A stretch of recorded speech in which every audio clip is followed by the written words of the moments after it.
Welcome to Fluent Phonics. Today we will focus on mastering the pronunciation of the word stroll. Stroll.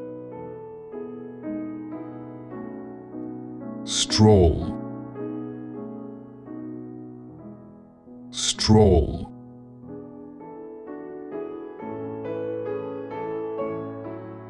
Here's an example of how one might use it in a sentence. After dinner, they decided to take a leisurely stroll through the park to enjoy the cool evening air.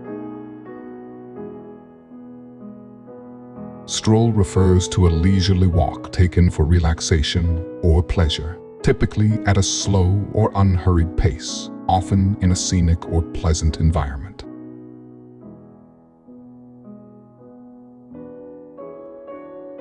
Thank you for your time. If you enjoyed this, please like and subscribe for further content.